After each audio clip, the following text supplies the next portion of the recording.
Hello, इस video में हम CIR यानी कस्टमर इनिशिएटेड रिटर्न्स की प्रोसेस को समझेंगे।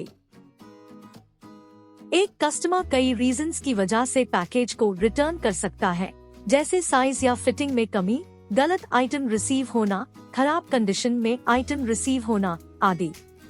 ऐसे केस में सिस्टम में रिवर्स पिकअप बनाना जरूरी होता है।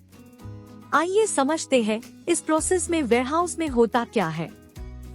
जैसा कि आप देख सकते हैं कि कस्टमर का रिटर्न अभी वेयरहाउस में आया है और आइटम क्वालिटी चेक करने के लिए काउंटर पर लाया गया है।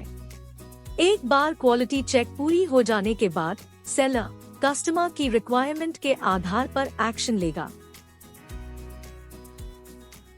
CIR की प्रोसेस के लिए या रिवर्स पिकअप बनाने के लिए शिपमेंट का स्टेटस डिलीवर्ड होना चाहिए। अब ऑर्डर आइटम्स टैब पर जाएं और इस ब्लू आइकन पर क्लिक करें। इस लिस्ट में से रिवर्स पिकअप पर क्लिक करें और उस आइटम को सिलेक्ट करें जिसके लिए CIR प्रोसेस करनी है। अब रिवर्स पिकअप पर क्लिक करने पर एक्शंस में से उसे सही ऑप्शन को सिलेक्ट करना होगा।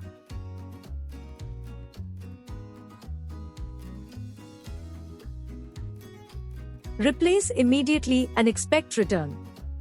Replace immediately and don't expect return. Wait for return and replace. Wait for return and cancel. Replace immediately with simultaneous return, also exchange. Don't replace and don't expect return. सही option select करने के बाद returns का reason और return की date select करें। यदि seller item को बदल कर दे रहा है तो सबमिट पर क्लिक कर सकता है। यदि सेलर इस आइटम के बदले दूसरा आइटम दे रहा है तो उसे इस चेक बॉक्स पर क्लिक करना होगा जिसमें रिप्लेस विद अनदर लिखा है और ऑल्टरनेट SKU को चुनकर उसका कॉस्ट प्राइस, सेलिंग प्राइस और वो अमाउंट जो कस्टमर ने पहले ही पे किया है टाइप करके फिर सबमिट पर क्लिक करना होगा। यदि replace immediately and expect return पर क्लिक करता है तो एक रिप्लेसमेंट ऑर्डर बन जाएगा और ये ओरिजिनल ऑर्डर के अंदर रिटर्न्स के टैब में दिखाई देगा। सेलर रिप्लेसमेंट ऑर्डर को भेजेगा और ओरिजिनल ऑर्डर के लिए पुटअवे को कंप्लीट करेगा, क्योंकि यूनिवेयर को इस तरह से डिजाइन किया गया है जहां हर नए ऑर्डर के लिए नई क्वांटिटी इस्तेमाल करी जाती है।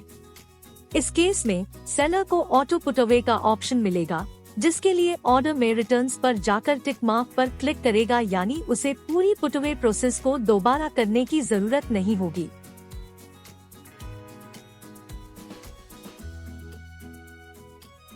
यदि replace immediately and don't expect return को चुनता है तो एक रिप्लेसमेंट ऑर्डर बनेगा और ये ओरिजिनल ऑर्डर के अंदर रिटर्न्स के टैब में दिखाई देगा। सेलर को केवल रिप्लेसमेंट ऑर्डर भेजना होगा और इसमें कोई पुटअवे करने की जरूरत नहीं होगी। यदि wait for return and replace को चुनता है तो पहले पुटअवे को पूरा करना पड़ेगा और फिर एक रिप्लेसमेंट ऑर्डर बनेगा और ये ओरिजिनल ऑर्डर के अंदर रिटर्न्स के टैब में दिखाई देगा। यदि wait for return and cancel को चुनता है तो सेलर को केवल पुटअवे की प्रोसेस को कंप्लीट करना होगा।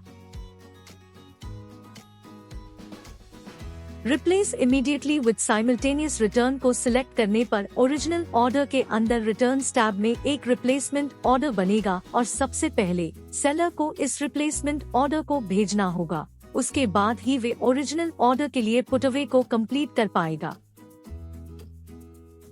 लास्ट में यदि वे don't replace and don't expect return को सिलेक्ट करता है तो उसे कोई भी एक्शन लेने की जरूरत नहीं है, क्योंकि इस केस में रिप्लेसमेंट और पुटअवे दोनों की जरूरत नहीं होगी। उम्मीद है कि अब आप कस्टमर रिटर्न्स बिना किसी इश्यू के कंप्लीट कर पाएंगे। Thank you.